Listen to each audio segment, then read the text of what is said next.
स्वस्थ होंगे और अपने घर पर होंगे। आज हम पढ़ेंगे कक्षा 9 में काव्य खंड का पहला पाठ, जिसका नाम है कबीर की साखियाँ एवं सफल। क्या पढ़ रहे हैं हम? काव्य खंड का सबसे पहला पाठ, जिसका नाम है कबीर की साखियाँ एवं सफल। इसके माध्यम से हम पढ़ेंगे कि कबीर ने इसमें क्या क्या बताया है। तो सबसे पहले हम कबीर का थोड़ा सा परिचय पढ़ते हैं। कबीर के बारे में कहा गया है कि भक्तिकालीन निर्गुण संत परंपरा के प्रमुख कवि। कौन? भक्तिकालीन निर्गुण संत परंपरा के प्रमुख कवि कौन माने जाते हैं? कबीर माने जाते हैं। कबीर का जन्म 1938 को काशी में हुआ था और 1518 में उनकी मगहर में मृत्यु हुई थी। कबीर की मुख्य रचनाओं की बात की जाए तो उनकी जो मुख्य रचनाएं हैं वो कबीर ग्रंथावली में संग्रहित है। इसमें कबीर ग्रंथावली में संग्रहित है और उनकी जो रचनाओं का एक भाग है वो बीजक नाम से प्रसिद्ध है। क्या? बीजक नाम से। और बीजक के भी उन्होंने 3 भाग किए हैं। तीनों भागों के नाम है साखी, सबल और रमेनी, जिसमें से हम बीजक के दो भागों का यहाँ पर करेंगे अध्ययन, जिसका है कबीर की साखी और कबीर के सबल। अब हम आगे चलते हैं कि कबीर की कुछ विशेषताएं देखते हैं। तो कबीर कौन थे? अत्यंत उदार सद्ग्रस्त संत थे और रहीम की एकता में विश्वास रखने वाले। कबीर ने ईश्वर के नाम पर चलने वाले हर तरह के पाखंड, भेदभाव और कर्मकांड का क्या किया? खंडन किया। यानी कि जो ईश्वर के नाम पर चलने वाले लोग हैं कि जो करेगा मतलब ईश्वर ही करेगा, भाग्य पर निर्भर रहने वाले उन सभी व्यक्तियों के व्यवहार का खंडन करते हैं। और उन्होंने बताया है कि उन्होंने अपने काव्य में धार्मिक और सामाजिक भेदभाव से मुक्त मनुष्य की कल्पना की है। अब अभी जहाँ आपके काव्य खंड में जितनी भी साखी और शब्द दे रखे हैं उनके बारे में बताया गया है कि यहाँ संकलित साखियों में प्रेम का महत्व, संत के लक्षण, बाह्य आडंबरों का विरोध, यानी कि जो दिखावापन है, जो बनावटीपन जो समाज में आज अपने मौजूद है, उन सब का कबीर ने क्या किया है? खंडन किया है। और पहले शब्द में बाह्य आडंबरों का विरोध और अपने भीतर ही ईश्वर की व्याप्ति का संकेत है। तो दूसरे शब्द में ज्ञान की आंधी के रूपक के सहारे ज्ञान के महत्व का वर्णन है। यानी कि पहले शब्द में तो क्या किया गया है? बाह्य आडंबरों का विरोध किया गया है और दूसरे शब्द में ज्ञान की महत्वता पर बल दिया गया है। तो सबसे पहले हम साखियां पढ़ते हैं। साखी का अर्थ होता है साक्षात, वास्तविकता। क्या होता है? साक्षात, यानी कि आपने जो अपनी आंखों से देखा है। इसीलिए कबीर ने यहाँ पर साखिया नाम दिया है, क्योंकि कबीर के समाज में व्याप्त जो भी दिखावटीपन है, जो भी बाह्य आडंबर है, जो भी बनावटीपन है, उन सभी का साक्षात निरूपण इन सभी साखियों के माध्यम से किया है। कबीर कहना चाहते हैं कि आज हमारे समाज में क्या क्या हो रहा है। तो इसमें कबीर ये कहना चाहते हैं कि आज हमारे समाज में क्या क्या हो रहा है। तो सबसे पहला आपका जो साखिया है, आप अपनी पुस्तक को निकाल लीजिए और सबसे पहले साखी की ओर ध्यान दीजिए। मैं सबसे पहले साखिया पढ़ती हूँ कि मान सरोवर सुबह जल, हंसा केली कराही, मुक्ता फल मुक्ता जगे, अब उड़ी अनंत न जाही। अब इसके अंदर सबसे पहले हम अर्थ देखते हैं कि इसका क्या अर्थ है। सुभंग यानी होता है पूरी तरीके से भरा हुआ। सुभंग यानी होता है पूरी तरीके से भरा हुआ। केली का अर्थ होता है क्रीड़ा। केली का अर्थ क्या होता है? क्रीड़ा या फिर खेलना। और उसके बाद मुक्ता फल यानी कि मोती। क्या होता है? मोती, जो कि कौन चुगते हैं? हंस। मुक्ता फल यानी कि मोती। प्रभु भक्ति यानी कि होता है प्रभु यानी कि भक्ति, और अनंत यानी कि अन्यत्र यानी कि कहीं और। तो सबसे पहले हम हमारा पहला साखिया पढ़ते हैं कि मान सरोवर सुभंग जल, हंसा केली करेगी। इसमें माध्यम से कबीर दास जी कहना चाहते हैं कि हंस मान सरोवर नामक झील में क्रीड़ा करते हुए आनंदित होकर क्या चुग रहे हैं? मोती चुग रहे हैं। मान सरोवर नामक एक झील है, उसके अंदर हंस क्रीड़ा करते हुए यानी कि खेलते हुए मोती चुग रहे हैं और वे इसे छोड़कर कहीं और नहीं जाना चाहते। हंसा केली करही, केली का अर्थ होता है क्रीड़ा करना, और वे इसे छोड़कर कहीं जाना नहीं चाहते हैं। मुक्ता फल मुक्ता चुगे, अब पूरी अनंत ना जाही, यानी कि जो मोती है वो आनंद से वो मोती चुग रहे हैं और वो इस जगह को छोड़कर कहीं अन्यत्र नहीं जाना चाहते हैं। ठीक इसी प्रकार अब जो ये यहाँ पर 2 पंक्तियां दे रखी है, इसी का हमारे वास्तविक जीवन में क्या अर्थ है वो मैं आपको समझाती हूँ। ठीक इसी प्रकार मन रूपी सरोवर में जीवात्मा प्रभु भक्ति के आनंद रूपी जल में विहार करती है। इसी प्रकार जो हमारा मन है उसे किसकी संज्ञा दी है? सरोवर को, सरोवर से संबोधित किया है। और जीवात्मा प्रभु भक्ति के आनंद रूपी जल में विहार करती है, यानी कि तैरती है, और वह अन्य किसी स्थान पर नहीं जाना चाहती है। जो जीवात्मा है वो हमारे आनंद रूपी जल में विहार करती है, हमारे मन रूपी सरोवर में। तो वो जो आत्मा है वो कहीं और नहीं जाना चाहती है। भाव यह है कि अगर मनुष्य खुद को ईश्वर भक्ति में लीन कर ले, यानी कि इस दोनों पंक्तियों का भाव यही है कि अगर मनुष्य स्वयं को ईश्वर भक्ति में लीन कर लेता है तो जो आनंद प्रभु भक्ति में मिलेगा वह उसी आनंद से प्राप्त हो जाएगा। यानी कि जो मनुष्य है वो खुद को प्रभु भक्ति में पूरी तरीके से समर्पित कर देता है, तो वो जो प्रभु भक्ति का जो आनंद है वह उसे प्रभु भक्ति में मिलेगा, वह उस आनंद से तृप्त हो जाएगा। तो ये था हमारे पहले साख्य का अर्थ। अब हम चलते हैं दूसरे साख्य की तरफ। प्रेमी ढूंढत मैं फिरो, प्रेमी मिले न कोई, प्रेमी को प्रेमी मिले, सब विष अमृत होए। अब यहाँ पर क्या बताया गया है? प्रेमी यानी कि प्रभु का भक्त। यहाँ पर प्रेमी कौन है? प्रभु का भक्त है। और फिरो यानी कि घूमता हो, फिरना, जो हम शब्द यूज करते हैं फिरना, उसका अर्थ होता है घूमना। तो कबीर क्या कहना चाहते हैं? कबीर कहते हैं कि मैं सच्चे ईश्वर प्रेमी को ढूंढता फिर रहा हूँ। प्रेमी ढूंढत मैं फिरो, मैं यानी कि कौन? कबीर। कबीर कह रहे हैं कि मैं सच्चे ईश्वर प्रेमी को ढूंढता फिर रहा हूँ, पर ऐसा प्रेमी मुझे कोई नहीं मिला। कहने का तात्पर्य यह है कि कवि सच्चे ईश्वर प्रेमी को ढूंढ रहा है।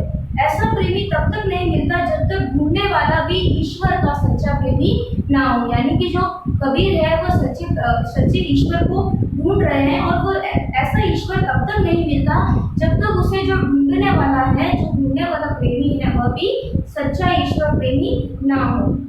ढूंढने वाला भी ईश्वर का सच्चा प्रेमी ना हो। जब सच्चे प्रेमी आपस में मिल जाते हैं तो बुराइयों का जहर भी अमृत बन जाता है। यहाँ क्या बोल रहे हैं? प्रेमी को प्रेमी मिले, सब विष अमृत होए। यानी कि जब सच्चे प्रेमी को, सच्चे ईश्वर को सच्चे प्रेमी से मिलन हो जाता है तब क्या होता है? बुराइयों का जहर भी क्या बन जाता है? अमृत बन जाता है। भाव यही है कि जब दो सच्चे प्रभु भक्त आपस में मिलते हैं तो उनके बीच का भेदभाव और ऊंच नीच आदि का जो भाव है, जो विश्व रूपी दुर्भावनाएं हैं, वह सब मिट जाती है। ये था इसका सार। अब हम चलते हैं आगे वाली साखी की तरफ। हस्ती पढ़िए ज्ञान को सहज धुलीचा डारी, स्वान रूप संसार है भूखन दे झक मारी। हस्ती यानी होता है हाथी। हस्ती का अर्थ यहाँ पर क्या है? हाथी। ज्ञान को सहज धुलीचा डाली, धुलीचा यानी कालीन, जो बैठने का जो होता है, जिसके ऊपर हम बैठते हैं, आसन जिसे कहते हैं, उसे यहाँ पर किससे संबोधित किया? कालीन। हस्ती चढ़ी ज्ञान को सहज धुलीचा डाली, स्वान रूप संसार है। स्वान यानी कि कुत्ता। क्या होता है स्वान का अर्थ? कुत्ता। भूखन दे झक मारी, भूखन यानी कि भावना। तो हम चलते इसके अर्थ की तरफ। तो इस साखी के माध्यम से कबीरदास जी कहते हैं कि यदि सवारी ही करनी है तो ज्ञान रूपी हाथी पर सहज ध्यान के आसन का धुलीचा यानी कि कालीन डालकर करो।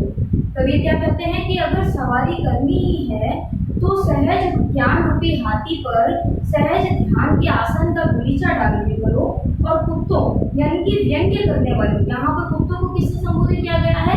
जो हमारे समाज में व्यंग्य करने वाले होते हैं उनसे संबोधित किया है कि कुत्तों यानी कि व्यंग्य करने वालों के भौंकने, यानी कि जो व्यंग्य करते हैं कि परवाह किए बिना शान से सवारी करो। तात्पर्य यह है कि ज्ञानी को लोगों के कुछ कहने या बातों की परवाह किए बिना अपना कर्तव्य करना चाहिए, अर्थात अपना ध्यान प्रभु की भक्ति सहज ध्यान लगाकर एकाग्र छोड़कर करो।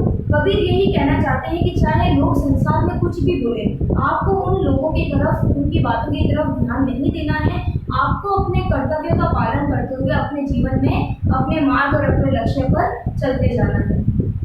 आगे वाला साख्या है कि पखा पखी के कारणे सब जग रहा भुलान, निर्भक होई के हरि भजे सोई संत सुजान। अब अगले में क्या कहना चाहते हैं कबीर? सबसे पहले हम अर्थ देखते हैं कि पखा पखी का अर्थ होता है पक्ष और विपक्ष। क्या होता है पक्ष और विपक्ष? कारणे यानी कि कारण, पखा पखी के कारणे, पखा पखी यानी पक्ष विपक्ष, कारणे यानी कि कारण, निरपक्ष यानी निष्पक्ष। क्या होता है? निष्पक्ष। भजे यानी कि भजन करना, और सुजान यानी कि चतुर ज्ञानी। सुजान को यहाँ से किससे संबोधित किया? चतुर ज्ञानी से।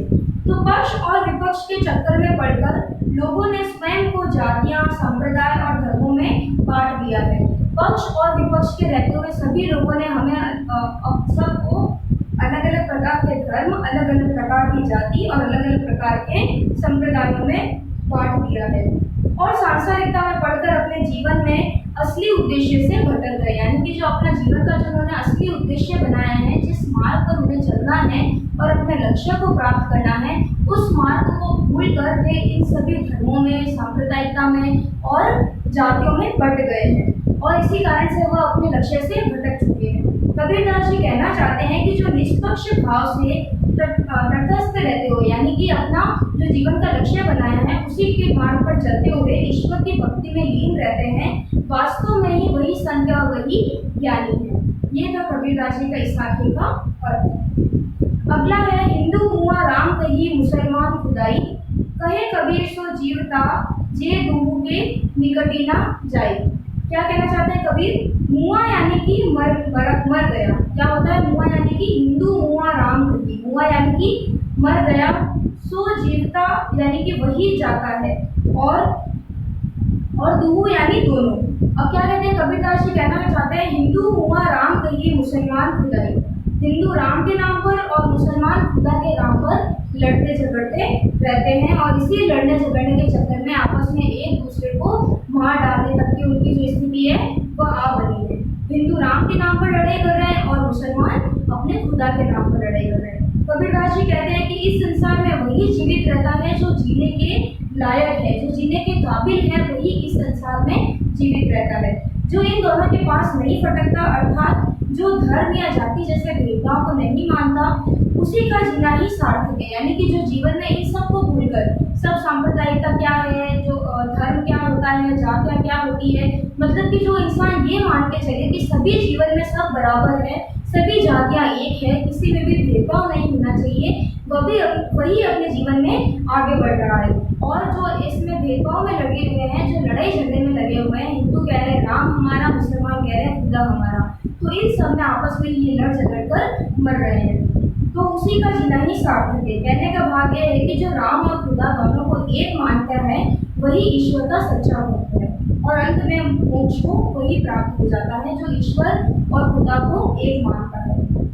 अगला है, काबा फिरी काशी भया राम ही भया रहीम, माटी चून मैदा भया बैठी कबीरा जीव।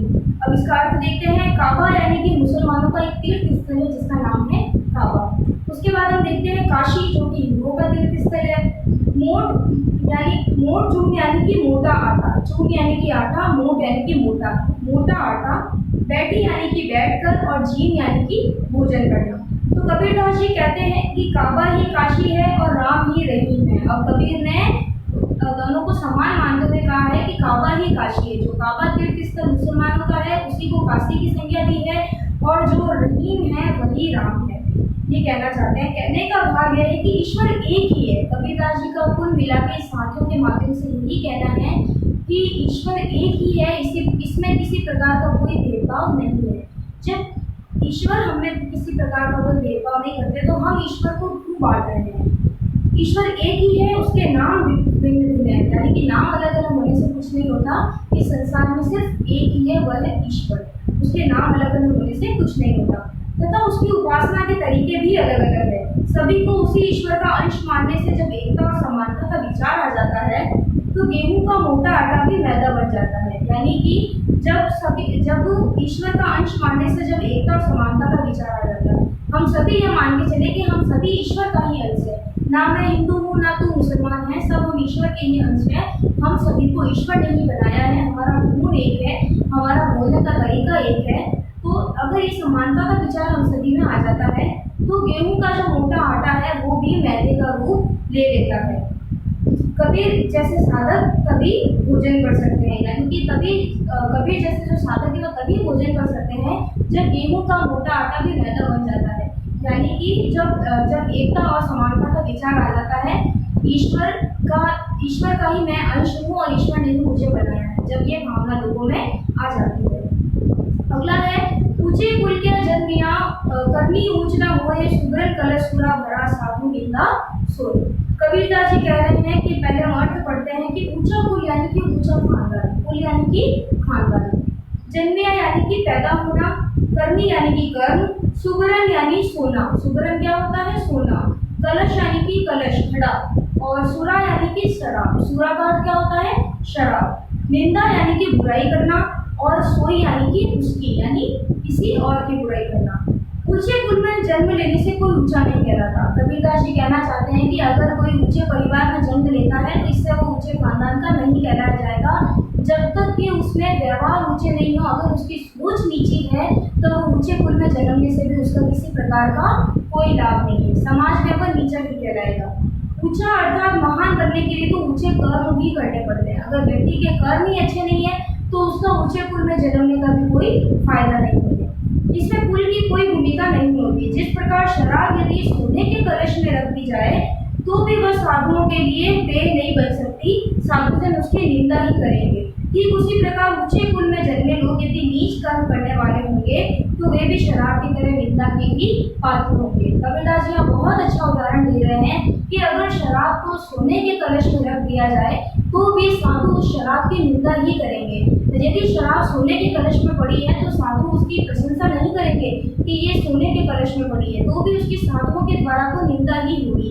इसी प्रकार अगर कोई व्यक्ति ऊंचे कुल में जन्मता है और उसके कर्म अच्छे नहीं है तो भले ही चाहे उसका खानदान कितना ही ऊंचा हो, अगर व्यक्ति की सोच छोटी है, सोच नीची है, तो वो व्यक्ति इस समाज में कहलाने के लायक नहीं है। अगला कबीरदास जी कहते हैं, कबीरदास जी कहते हैं कि मोको कहाँ ढूंढे बंदे मैं तो तेरे पास में। मोको यानी मुझे, मोको कहाँ ढूंढे बंदे मैं तो तेरे पास में, ना मैं देवल ना मैं मस्जिद ना काबे कैलाश में, ना तो कोने क्रिया कर्म में नहीं योग वैराग में, खोजी हुए तो तुरते मिली हो पल भर की तलाश में, कहिए कबीर सुनो भाई साधो सब श्वासों की श्वास में। अब हम इनके अर्थ देखते हैं। तो मोको यानी कि मुझको, बंदे यानी मनुष्य, ईश्वर ने जो ईश्वर का जो बंदा होता है, जो अंश होता है वो मनुष्य। उसके बाद देवल यानी कि देवालय बंदे, वैराग यानी कि वैराग्य, तुरते यानी कि तुरंत जल्दी से, और श्वासो यानी कि सांस। अब हम देखते हैं कि कबीरदास जी कहने चाह रहे हैं कि ईश्वर मनुष्य से कह रहा है कि हे मानव। अब शब्द का अर्थ क्या होता है पद, क्या होता है पद। तो कबीरदास जी ने यह पद के माध्यम से कहा है कि ईश्वर इस पद में कहना चाह रहे हैं, इससे मनुष्य से, ईश्वर मनुष्य से कह रहा है कि हे मानव तुम मुझे कहाँ ढूंढते फिर रहे हो, मोको कहाँ ढूंढो बंदे, तुम मुझे कहाँ ढूंढते फिर रहे हो ये मनुष्य, जबकि मैं तुम्हारे समीप हूँ, मैं तो तेरे पास में। मैं ना तो किसी मंदिर में हूँ और ना ही किसी मस्जिद में, ना काबे में हूँ ना ही कैलाश में। मैं ना तो किसी क्रियाकर्म यानी कि पूजा पाठ में, जो योग साधना होती है, जो आराध्या होती है, जो पूजा पाठ होते हैं, ना मैं उनमें हूँ और ना ही मैं नमाज में हूँ, ना ही मैं वैराग्य यानी कि योग धारण करने में हूँ, मुझे पाया जा सकता है। सच्चे मन से खोजने पर तो मैं पल भर में ही मिल जाऊंगा। कबीर क्या कह रहे हैं कि खोजी हुए तो तुरंते मिली हो पल भर की तलाश में। अगर मुझे सच्चे मन से कोई खोजता है, ईश्वर कह रहे हैं कि अगर तुम मुझे सच्चे मन से खोजना चाहे तो मुझे पल भर की तलाश में मैं उस मनुष्य को मिल जाऊंगा। कबीर कहते हैं कि हे साधुजन सुनो, ईश्वर की कहीं बाहर खोजने की जरूरत नहीं, ईश्वर को कहीं भी बाहर खोजने की जरूरत नहीं है। ईश्वर तो जो है वह आपको आपके मन के अंदर, अपने खुद के स्वयं हृदय के अंदर ही मिल जाएगा। वह प्रत्येक मनुष्य की सांसों अर्थात हमारे अंतर मन में बसा हुआ है। अगला कबीरदास जी का जो पद है वह ये है कि संतो भाई आई ज्ञान की आंधी रे, ब्रह्म की टाटी सभे उड़ानी, माया रहे ना बांधी रे, हित चित की दो धुनी गिरानी, मोह बिरंडा टूटा, कृष्णा छानी बरी घर ऊपरी, कुबूरी का भाटा फूटा, जोग जुगति करी संतो भांगी, निरजु चुए न पानी, कूट कपट काया न निकस्या, हरि की गीत जब जानी, आंधी पीछे जल बूढ़ा, प्रेम हरि जन भीना, कहे कबीर भान के प्रगटे उदित भया तब भीना। अब इसके माध्यम से कबीर ज्ञान को दर्शाना चाह रहे हैं, इसको कि ज्ञान को, जब ज्ञान की आंधी आती है, कबीरदास जी कह रहे हैं कि जब ज्ञान की आंधी आती है यानी कि मनुष्य जब पूरी तरह ज्ञान से लिप्त हो जाता है तो किस प्रकार क्या क्या होता है। कहते हैं कबीर जी कि जब आंधी आती है, जब आंधी आने पर जो हल्की वस्तुएं होती है वो तो पूरी तरीके से आंधी की चपेट में आ जाती है, लेकिन जो भारी वस्तुएं होती है वह आंधी चाहे आंधी से कितना भी टकराए वो वस्तुएं अपनी जगह पर ही टिकी रहती है। उसी प्रकार ज्ञानी मनुष्य के भी यहाँ पर किया गया है कि कबीरदास जी कहते हैं कि ये संतो, हमारे अंतर मन में ज्ञान की आंधी आई हुई है। इस आंधी ने हमारे मन की जो ब्रह्म रूपी टाटी है, टाटी किसको कहते हैं, जो बांस का बना हुआ एक छज्जा होता है उसे टाटी कहा जाता है। तो कबीरदास जी कहते हैं कि इस आंधी ने हमारे मन के ब्रह्म रूपी टाटी को उड़ा दिया है। जो वहम होता है, जो मनुष्य का भ्रम होता है, आंधी ने उस ब्रह्म रूपी टाटी को उड़ा दिया है। माया बंधन भी उसे रोक नहीं पा रही है। भाव यह है कि ज्ञान का उदय होने पर हमारे मन का जो भ्रम है और जो माया का जो प्रभाव है वो पूरी तरीके से समाप्त हो गया है। हमारे मन रूपी घर पर कृष्णा रूपी छप्पर पड़ा था और विविधा या अनिश्चय रूपी दो खंभे इसे साधे हुए थे। ज्ञान की प्रबल आंधी ने इनको भी गिरा दिया, यानी कि आंधी का प्रभाव इतना तेज था कि उन्होंने इसको भी गिरा दिया।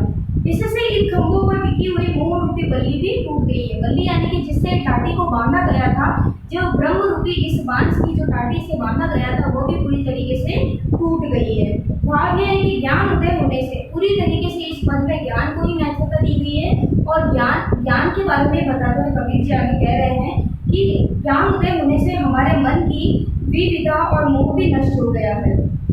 ज्ञान का भांडा टूट गया है, अर्थात हमारे जो कुविचार है वो नष्ट हो गए हैं इसके आने से, इस ज्ञान की आंधी के आने से।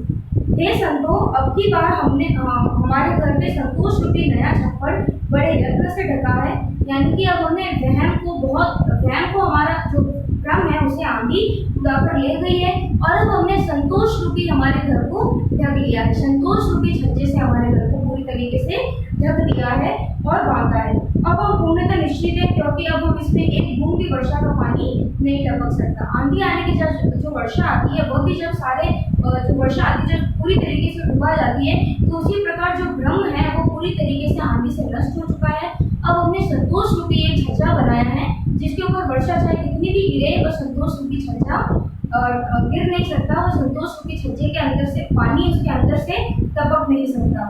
उसके बाद कह रहे हैं कि अर्थात सांसारिक विषय विकार अब हमारे हृदय को लेश मात्र भी प्रभावित नहीं करते। जो कि सांसारिक जो भी मोह माया है, जो भी प्रेम और ये सब बातें हैं, ये सब हमारे संतोष की छज्जे को नहीं गिरा सकती। मन में ज्ञान के आगमन ही मुझे हरि के स्वरूप का ज्ञान हो गया। हरि यानी कि मुझे ईश्वर की प्राप्ति हो गई है और मन का सारा कूड़ा करकट यानी कि जो दुर्गुण है, जो मेरे अंदर जितने भी प्रकार के अवगुण थे, जो भी अहिंसा और असत्य, जो भी मेरे अंदर अवगुण थे वो सभी नष्ट हो चुके हैं। ज्ञान उदय के पश्चात भक्त हृदय प्रभु प्रेम की वर्षा में पी गया है। ज्ञान रूपी सूर्य के उदय में अज्ञान रूपी अंधकार पूर्णतः नष्ट हो चुका है। तो पूरी तरीके से बताया गया है कि जो ये ज्ञान रूपी रोशनी आ चुकी है और जो अज्ञान रूपी जो अंधेरा है वो पूरी तरीके से हमारे जीवन से नष्ट हो गया है। तो इन दो पदों के माध्यम से कबीर जी बताना चाहते हैं। पहले पद में तो वो बता रहे हैं कि ईश्वर से किस प्रकार हमारी मुलाकात हो सकती है, और दूसरे में बताया गया है कि ज्ञान की उत्पत्ति होने पर मनुष्य में जब पूरी तरीके से ज्ञान की उत्पत्ति हो जाती है तो मनुष्य ब्रह्म की जो बांस रूपी टाटी है उसको वो आंधी आने पर उड़ जाती है और जो संतोष रूपी छज्जा है वो उनके घर पर लग जाता है। तो वो संतोष रूपी जो छज्जा लग जाता है, जब मनुष्य के हृदय में संतोष आ जाता है, जब मनुष्य पूरी तरीके से मोह माया से जुड़ चुका होता है, तो चाहे कितना भी वर्षा का पानी हो वो वर्षा का पानी संतोष रूपी छज्जे को पार नहीं कर सकता। तो ये सब कबीर ने बताया है। धन्यवाद।